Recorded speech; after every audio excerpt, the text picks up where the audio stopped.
Ano? Tay, bakit po iba ang itsura ko kay na Vanessa at Libby? Bakit po maganda sila? Ako pangit, kaya hindi po ako mahal ni Inay.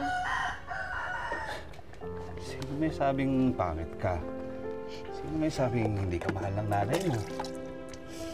Kahit hindi naman po ninyo sabihin sa akin, nararamdaman ko po na hindi ako mahal ni Inay.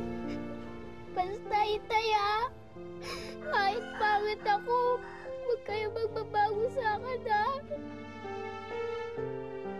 Mabait naman po ako eh. Tsaka lagi po ako magpapakabait para palagi niyo po ako mahal.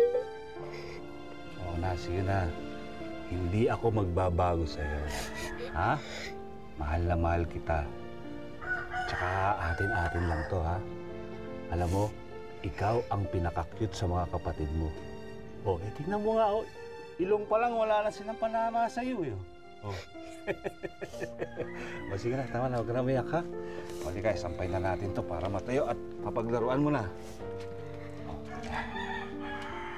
Yan. Maya-maya lang yan, tayo na yan. Isa pa isa.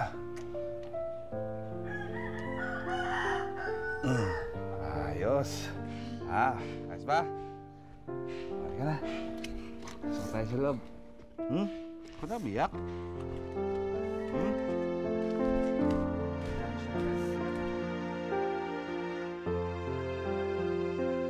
Kulang to ah! Sabi mo, dadagdagan mo. Nako, pinangutang ko nga lang to eh. Pagkatapos manghihingi ka, paano kasi ni swerte? Barat! Balasubas! Eh! Sira ulo mo! Bulok naman yung taxi mo, nanghihingi ka pa!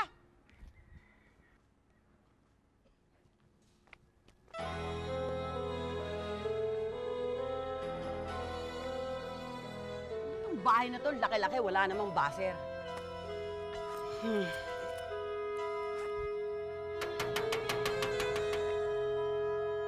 Man, Ronald, kailangan pa ba natin pag-usapan to? Nahahalata na ni Charming na hindi mo siya mahal. Kakaawa naman yung bata. Ganun na nga itsura niya eh. Sana naman, pakitaan mo siya ng konting pagmamahal. Ano naman ang gusto mong gawin ko? Pilitin ko ang sarili kong mahalin siya. Abay, kaya Vanessa na nga lang siya kay Libby. Ubus na yung oras ko eh. Gustong pambigyan ko ng atensyon yung ampun mo. Shh! Ano? Ang maingay, baka marinig ka ni Charming. Ay naku, mabuti na yung malaman niyang ampun siya.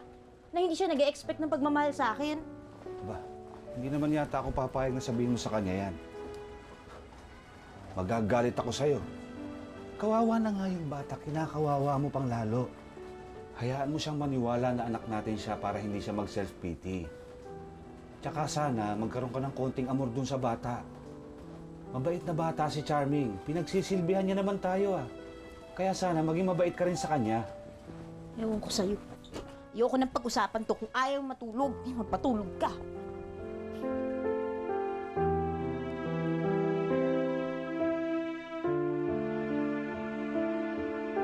Magpa-thank you ka sa lola mo, ha?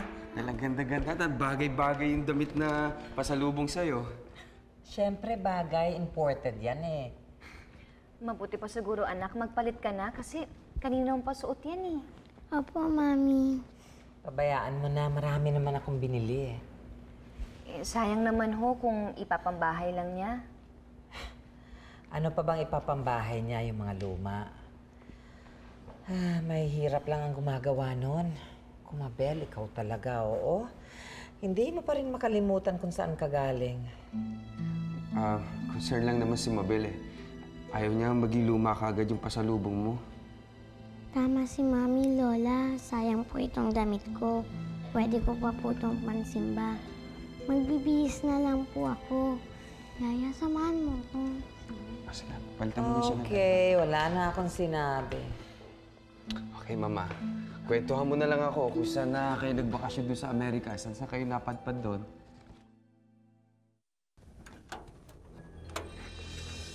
Ano pong kailangan nila? Andiyan ba si Doña Amparo? Huwag mo ikakaila. Alam ko, ganitong oras ang dating niya. Andito nga po siya. Sino po sila? Ako si Lorna Tolentino. anak, nakatitig ka dyan. Tawagin mo na yung amo mo. Kakausapin ko siya, naghihintay ka mo ako. Dalian mo. Sandali lang po.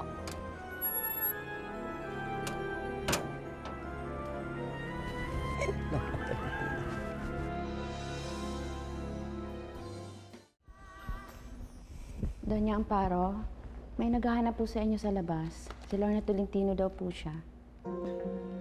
Lorna Tolentino? Yung artista? Niloloko mo ba ako? Hindi po. Lorna Tolentino daw po talaga siya. Pero iba po ang mukha. Medyo may edad na po siya, tsaka mukhang nakainom.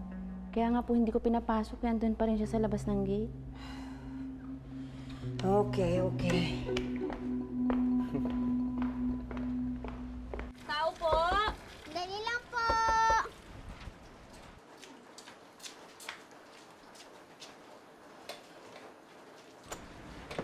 Charmy! Tita Lenny!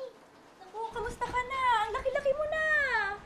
Tuwing dadalo ako dito, palaki ka ng palaki. Mabuti naman po ako. Sandali lang po, tatawagin ko sila Itay. Maupo po muna kayo. Ah, sige na. Preston, maupo ka muna.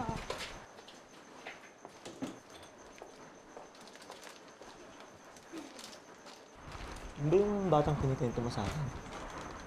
Yun ba yung tunay na ako ni amo mo? Oo, pero huwag kang maingat. Baka marinig ka ni Charming.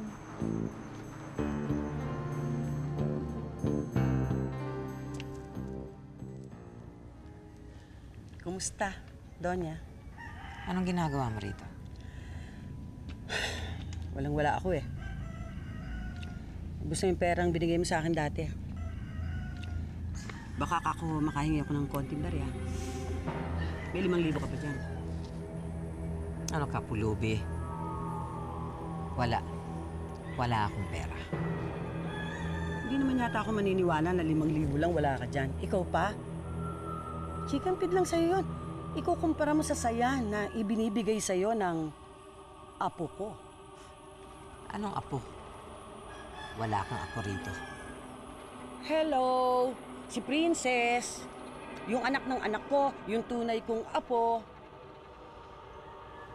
Kung tutusin eh, nagparaya na nga ako nang ibinigay ko siya sa'yo eh. Ngayon, hindi mo ako mabigyan ng 5,000. Sino kaya yung bisita ng mama mo? Bakit nag-iba pa ng pangalan? Naman, malay mo si Lorna Tolentino talaga yun. Oh, saan ka pupunta? Susundan ko ang mama mo. Gusto ko makita yung bisita niya.